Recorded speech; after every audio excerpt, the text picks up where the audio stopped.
Hello everyone, this is Sakil Latoria. Welcome back to our channel navigate institute.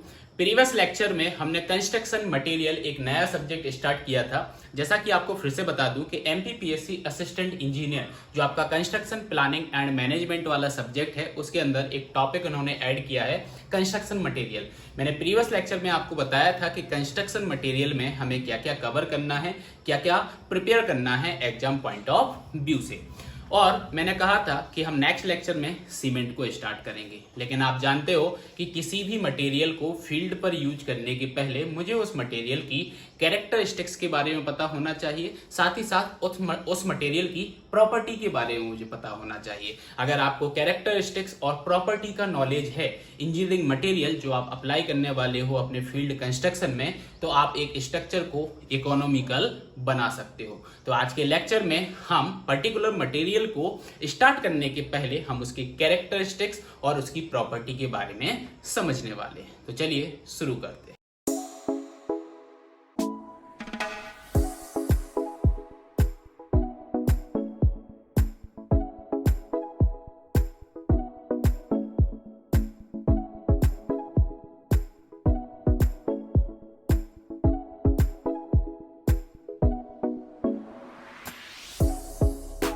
तो सबसे पहले हम मटेरियल की केमिकल प्रॉपर्टी के बारे में बात करते हैं। केमिकल प्रॉपर्टी आपको क्या बताती है किसी भी मटेरियल की? जब भी हम एक मटेरियल को दूसरे मटेरियल के साथ क्या करते हैं, कंबाइन करते हैं, तो कंबाइन होने की क्या टेंडेंसी है ये मुझे पता चलता है केमिकल प्रॉपर्टी से।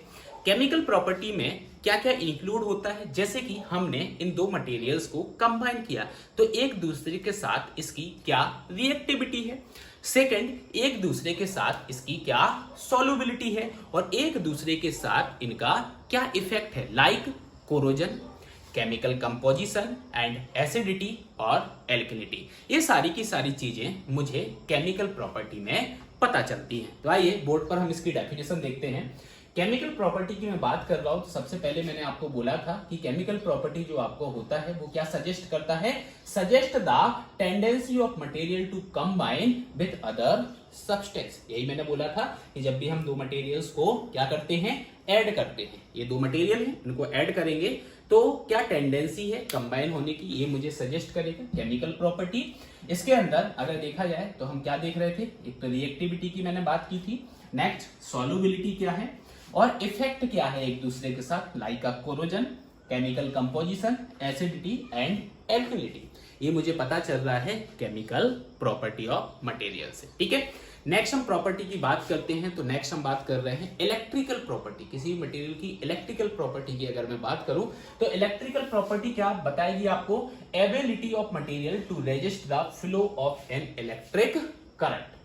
क्लियर कि कोई मटेरियल किस इलेक्ट्रिक करंट को कितना रेजिस्ट कर सकता है, ये एबिलिटी जो मटेरियल की है ये मुझे पता चलने वाली है इलेक्ट्रिकल प्रॉपर्टी से। क्लियर, इसके अंदर क्या क्या इंक्लूड होता है, तो कंडक्टिविटी ऑफ मटेरियल इंक्लूड यहाँ पे होगा, आप बोर्ड पे देख रहे होगे, इंक्लूड्स मैंने लिख दिया है कि conductivity, next dielectric strength, material का डाई इलेक्ट्रिक स्ट्रेंथ कितना है, और नेक्स्ट रेजिस्टिविटी कि मटेरियल की रेजिस्टिविटी क्या है। ये सारी चीजें मुझे इलेक्ट्रिकल प्रॉपर्टी से पता चलेंगी।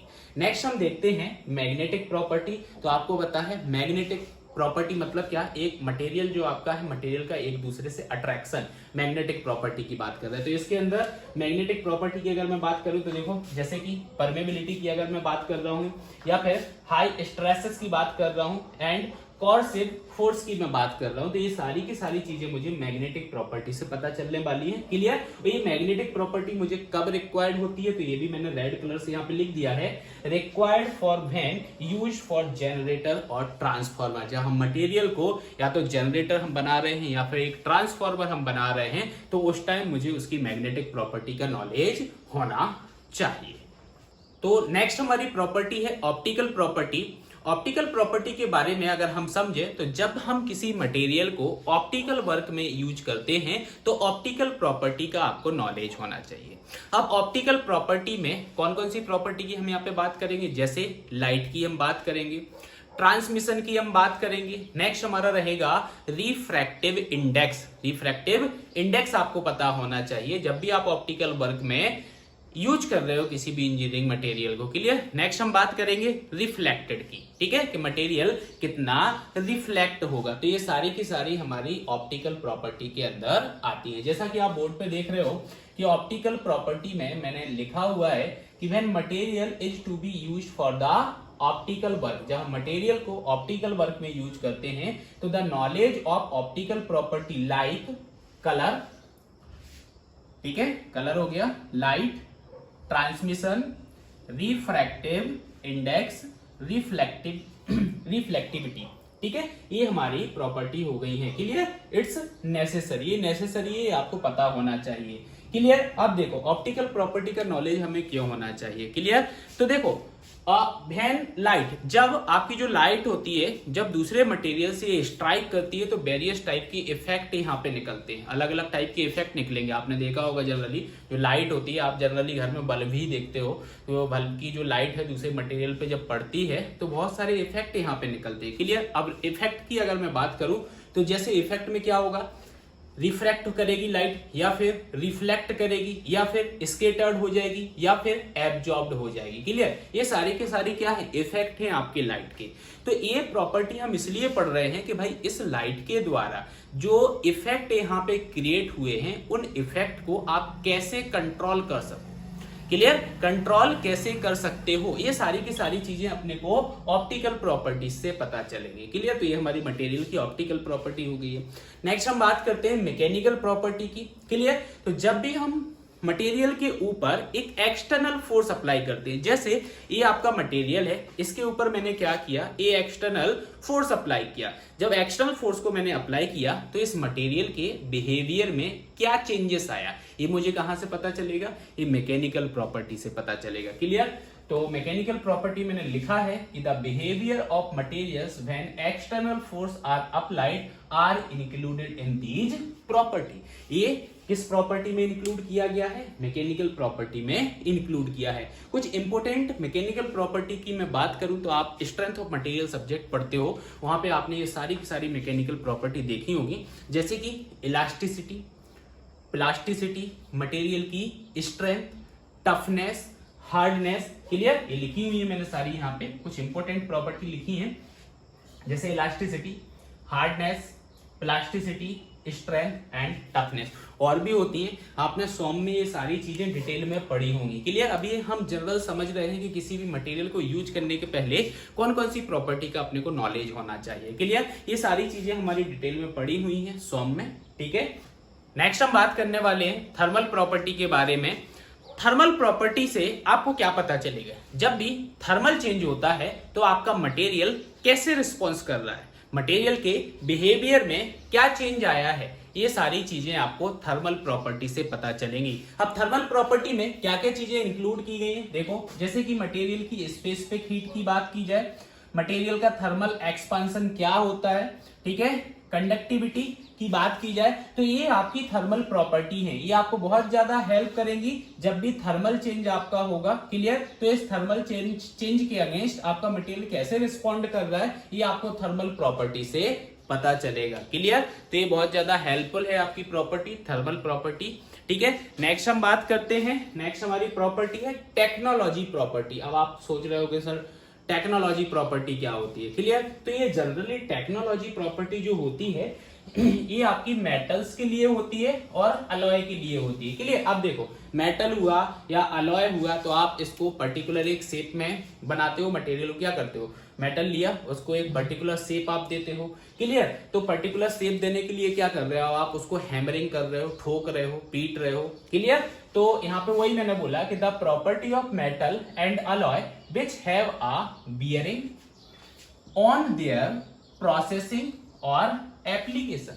क्लियर। जब आप बना रहे होगे तब प्रोसेसिंग की बात कर ली हो, जब आप अप्लाई कर रहे होगे तो एप्लीकेशन की बात कर ली। क्लियर। तो इस प्रॉपर्टी को बोला जाता है टेक्नोलॉजी प्रॉपर्टी। इसके अंदर क्या क्या चीजें इंक्लूड होती हैं, जैसे कि कास्टेबिलिटी, मटेरियल को कास्ट कर रहे हो आप, नेक्स्ट आपका होता है मशीनेबिलिटी, और इसके बाद आपका होता है बेल्डेबिलिटी। क्लियर। बेल्डिंग आपको करना है, मटेरियल को जोड़ना है तो बेल्डिंग आपको करना पड़ेगा, तो बेल्डेबिलिटी आपका हो गया। नेक्स्ट आपका क्या हो गया, वर्केबिलिटी। क्लियर। कितना इजी टू आप वर्क कर सकते हो उस मटेरियल के साथ, ये आपको वर्केबिलिटी में पता चलेगा। तो ये हमारी टेक्नोलॉजी प्रॉपर्टी होगी। जनरली आपने ये भी सॉम में पढ़ी होंगी, मेटल्स और अलॉय के लिए इंजीनियरिंग जब आप कर रहे होगे तो basic mechanical subject, basic mechanical engineering करके एक सब्जेक्ट था जिसके अंदर आपने ये सारी चीजें पढ़ी हुई थी। क्लियर? अब हम बात करते हैं नेक्स्ट और इम्पोर्टेंट प्रॉपर्टी के बारे में। तो नेक्स्ट हमारी प्रॉपर्टी है फिजिकल प्रॉपर्टी। फिजिकल प्रॉपर्टी क्या होती है किसी भी मटेरियल की? अभी जैसे हमने मैकेनिकल प्रॉपर्टी के बारे में समझा था कि कोई हमारा मटेरियल है, इस मटेरियल के ऊपर मैं एक्सटर्नल लोड को लगाता हूं तो इसके बिहेवियर में क्या चेंज आता है। अब फिजिकल प्रॉपर्टी में मैं आपसे क्या बोलूंगा कि ये जो मटेरियल है इसके ऊपर मैंने किसी भी टाइप का एक्सटर्नल लोड नहीं लगाया, मतलब विदाउट अप्लाइंग या विदाउट अप्लाइड एक्सटर्नल लोड इस मटेरियल के बिहेवियर को एवेल्युएट करना, ये हमारी क्या कहलाती है? फिजिकल प्रॉपर्टी कहलाती है। जैसा कि बोर्ड पर आप डेफिनेशन देख रहे होंगे कि फिजिकल प्रॉपर्टी मैंने लिखा हुआ है कि these are required to evaluate the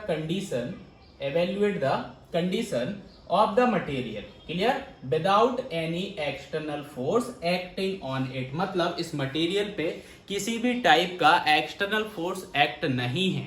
उसके बाद इस मटेरियल के बिहेवियर को क्या किया जा रहा है? एवेल्युएट किया जा रहा है। ये हमारा क्या कहलाता है? फिजिकल प्रॉपर्टी कहलाता है। फिजिकल प्रॉपर्टी के अंदर कौन कौन सी प्रॉपर्टीज यहाँ पे इंक्लूड हैं वो हम देख लेते हैं। जैसे सबसे पहले अगर मैं बात करूं बल्क डेंसिटी की, क्लियर, तो इसके बारे में आपको पता होना चाहिए। नेक्स्ट है आपका chemical resistance, next coefficient of softness, ठीक है। नेक्स्ट है आपका डेंसिटी, मटेरियल की क्या डेंसिटी होना चाहिए। डायरेक्टली कभी कभी क्वेश्चन पूछ लिया जाता है कि भाई कंक्रीट मटेरियल जो होता है, आरसीसी जो होता है और प्लेन कंक्रीट होता है, इसकी डेंसिटी क्या होती है, स्टील की डेंसिटी क्या होती है, ठीक है। तो नेक्स्ट डेंसिटी हो गया। नेक्स्ट है आपका density index, durability, fire resistance, frost resistance, porosity, refractoriness, spalling resistance, specific heat, thermal capacity, thermal conductivity of material, water absorption of material, water permeability, weathering resistance. तो ये अभी आपने देखी है टोटल, यहाँ पे मैंने 17 लिखी है, कुछ और भी होती होंगी, ठीक है। वो अपन आगे भी कवर कर लेंगे जब हम डिटेल में मटेरियल्स को पढ़ेंगे, इंडिविजुअल मटेरियल्स को पढ़ेंगे, तो इन सारे पॉइंट पे तो अपने को डिस्कस करना ही है, ठीक है। तो ये सारी की सारी आपकी क्या है? फिजिकल प्रॉपर्टी है मटेरियल की।